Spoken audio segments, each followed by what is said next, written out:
Hello दोस्तों, आप सभी का हमारे चैनल शिक्षा संकल्प 05 में स्वागत है। जो लोग चैनल पे नए हैं, चैनल को सब्सक्राइब करें, वीडियो को लाइक करें और शेयर करें। आज का विषय भारतीय संविधान सभा। इस सभा का काम था कि संविधान को लिखना, पर संविधान निर्माताओं के सामने कई चुनौतियाँ थीं, क्योंकि भारत एक बहुत विशाल देश है जहाँ पे भौगोलिक रूप से यहाँ विविधता तो है और यहाँ पे सामाजिक विविधताएं भी हैं, भाषाई विविधताएं हैं। हर रूप में इतनी विविधताएं हैं। इतनी विविधताओं के साथ संविधान का निर्माण करना, सबकी आकांक्षाओं के अनुरूप संविधान बनाना, कभी ऐसा किसी वर्ग को महसूस ना हो कि कोई किसी वर्ग के साथ विशेष लाभ दिया हो या कोई वर्ग अछूता रह गया हो या किसी वर्ग को ऐसा महसूस ना हो उसके साथ सौतेला व्यवहार किया गया है। इसीलिए सबसे मेन चुनौती यही थी कि संविधान इस प्रकार का हो, सबकी आकांक्षाओं पर खरा उतरे। अब देखते हैं संविधान को लिखने में किस प्रकार से लिखा गया। संविधान की निर्माण प्रक्रिया श्री BN राव को संवैधानिक सलाहकार नियुक्त किया गया तथा विश्व के लगभग 60 महत्वपूर्ण देशों के संविधान का अध्ययन किया गया। लगभग संविधान निर्माताओं ने 60 से अधिक देशों का अध्ययन किया और समझा कि भारतीय परिस्थितियों के लिए कौन से अच्छे प्रावधान जो भारत के संविधान में अपनाई जा सकती हैं। भारतीय संविधान का प्रतीक हाथी था। SN मुखर्जी को संविधान सभा का मुख्य प्रारूप नियुक्त किया गया। संविधान सभा के 7वें अधिवेशन में महात्मा गांधी को श्रद्धांजलि अर्पित की गई। भारतीय संविधान की मूल प्रतियों को हीलियम में रखकर सुरक्षित रखा गया। भारतीय संविधान पूर्णतः हस्तलिखित है। इसे श्री प्रेम बिहारी नारायण राय आज़ाद ने लिखा है। संविधान सभा के संवैधानिक सलाहकार BN राव थे। संविधान के पृष्ठों को सजाने का कार्य शांति निकेतन के कलाकार नंदलाल बोस द्वारा किया गया। कैबिनेट मिशन की संस्तुतियों के आधार पर भारतीय संविधान की निर्माण करने वाली संविधान सभा का गठन 1946 ईस्वी में ही कर दिया गया था। संविधान सभा के सदस्यों की कुल संख्या 389 निश्चित की गई, जिसमें 292 ब्रिटिश प्रांत के प्रतिनिधि और 4 चीफ कमिश्नर क्षेत्रों के प्रतिनिधि और 93 देशी रियासतों के प्रतिनिधि थे। 389 संविधान सभा के सदस्य थे। इसमें वर्तमान का पाकिस्तान और बांग्लादेश भी शामिल था, परंतु आज़ादी के बाद इसकी संख्या में कुछ परिवर्तन देखने को मिलेगा। अब हम आगे देखते हैं। मिशन योजना के अनुसार जुलाई 1946 ईस्वी में संविधान सभा का चुनाव हुआ। कुल 389 सदस्यों में से प्रांतों के लिए निर्धारित 296 सदस्यों के लिए चुनाव हुआ। इसमें कांग्रेस को 208 सीट प्राप्त हुई, मुसलमान लीग को 73 स्थान प्राप्त हुए और अन्य दलों को 15 सीटें प्राप्त हुईं। 9 दिसंबर 1946 ईस्वी को संविधान सभा की प्रथम बैठक हुई, जो दिल्ली स्थित काउंसिल चैम्बर के पुस्तकालय भवन में हुई। सभा के सबसे बुजुर्ग सदस्य डॉक्टर सच्चिदानंद सिन्हा को सभा का अस्थायी अध्यक्ष चुना गया। मुस्लिम लीग ने इस बैठक का बहिष्कार किया और पाकिस्तान के लिए बिल्कुल अलग संविधान सभा की मांग की। हैदराबाद एक ऐसी रियासत थी जिसके प्रतिनिधि संविधान सभा में सम्मिलित नहीं हुए। प्रांतों या देशी रियासतों को उनकी जनसंख्या के अनुपात में संविधान सभा में प्रतिनिधित्व दिया गया। साधारणतः 10 लाख की आबादी पर एक स्थान आवंटन किया गया, अर्थात 10 लाख व्यक्ति पर एक व्यक्ति चुना गया। प्रांतों का प्रतिनिधित्व मुख्यतः 3 मुख्य समुदायों की जनसंख्या के आधार पर विभाजित किया गया। ये समुदाय थे मुस्लिम, सिख और साधारण। संविधान सभा ब्रिटिश प्रांतों के 296 प्रतिनिधियों का विभाजन सांप्रदायिक आधार पर किया गया। 213 सामान्य सीट थी। 79 सीट मुसलमान के लिए थी, 4 सिख के लिए थी। संविधान सभा के सदस्यों में अनुसूचित जनजाति के सदस्यों की संख्या 33 थी। संविधान सभा में महिला सदस्यों की संख्या 12 थी।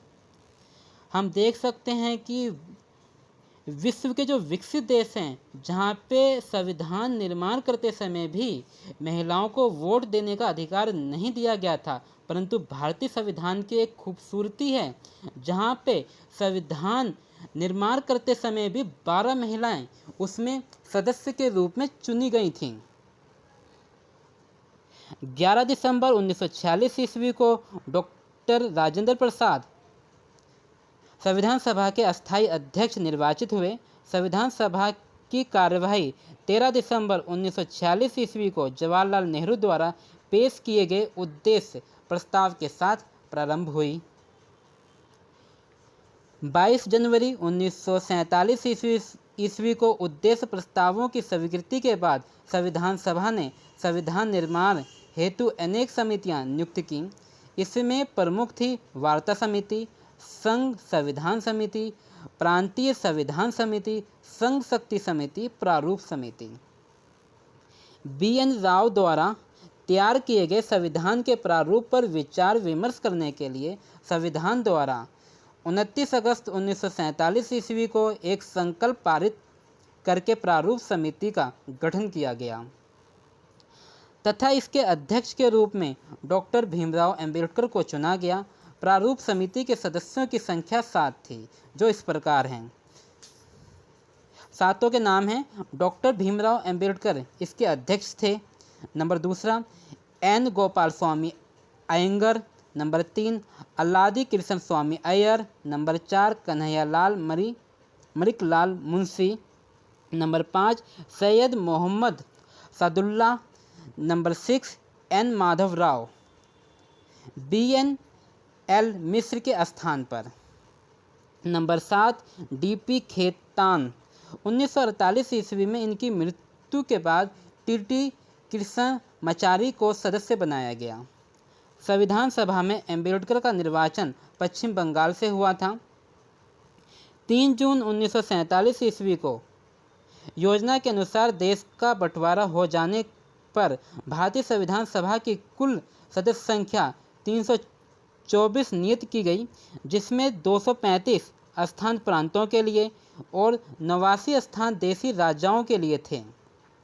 देश विभाजन के बाद संविधान सभा का पुनर्गठन 11 अक्टूबर 1947 ईस्वी को किया गया और 31 दिसंबर 1947 ईस्वी को संविधान सभा के सदस्यों की कुल संख्या 299 थी।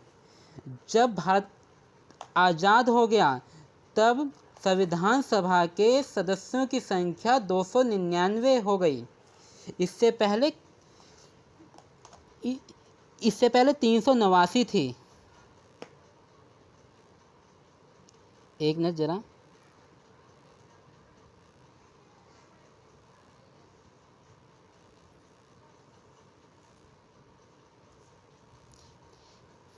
आप देख सकते हो, इससे पहले संविधान सभा के सदस्यों की संख्या 389 थी। अब देश आज़ाद होने के बाद जब देश का बंटवारा हो गया तब संविधान सभा के सदस्यों की संख्या 299 हो गई।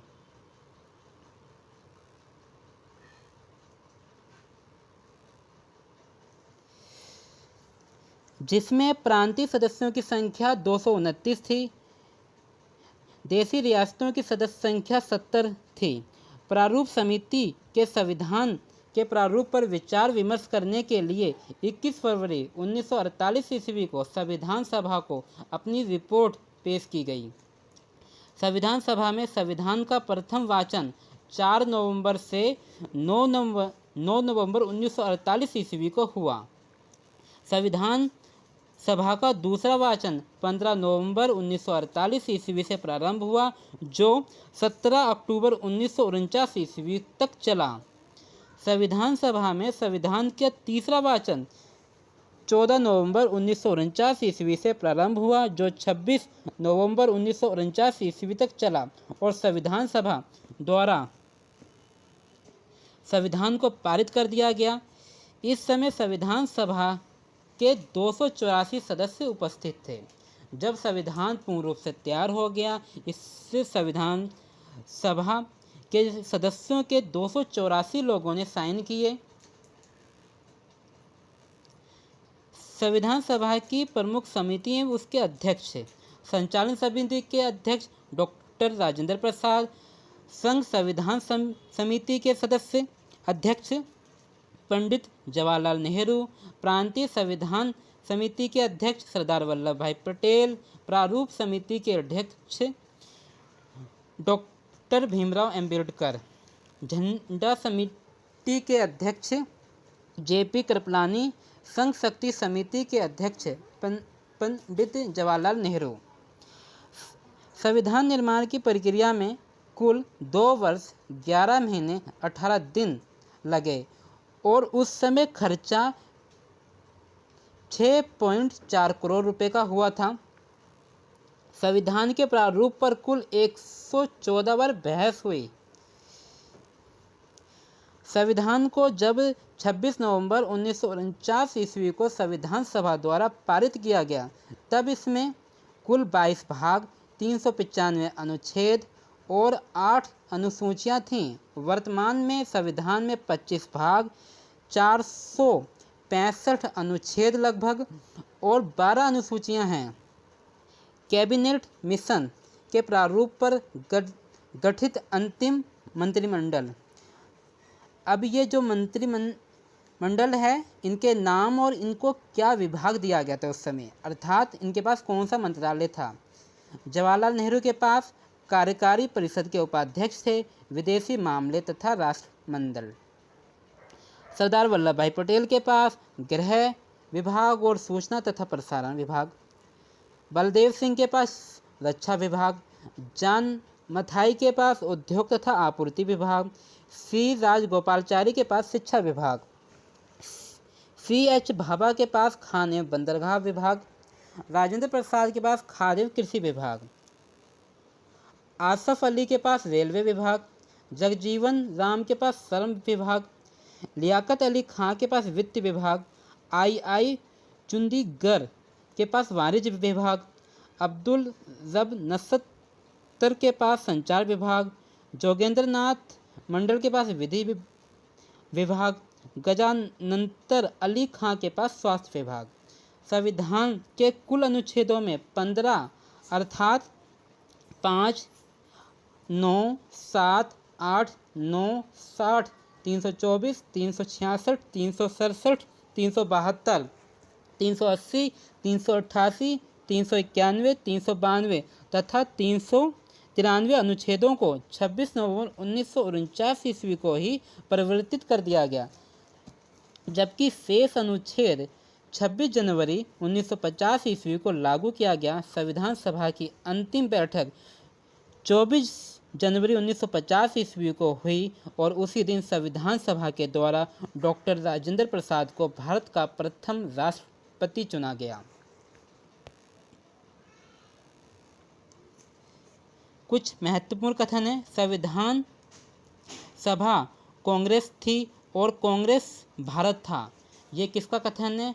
ग्रेनविल ऑस्टिन का। संविधान की प्रस्तावना हमारे दीर्घकालिक सपनों का विचार है। ये किसका कथन है? सर अलादी कृष्ण स्वामी अय्यर का। प्रस्तावना हमारे संप्रभु लोकतंत्र गणराज्य का भविष्य है। ये किसका कथन है? KM मुंशी का।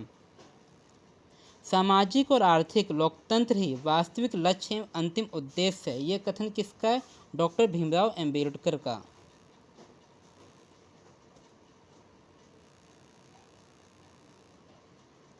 प्रस्तावना भारतीय संविधान का परिचय पत्र है। N.A. पालकिवाला का कथन है ये। अमेरिकी इतिहास ग्रीनविल ऑस्टिन ने भारतीय संविधान को सिविल रहित जाल के रूप में अवधारित किया है।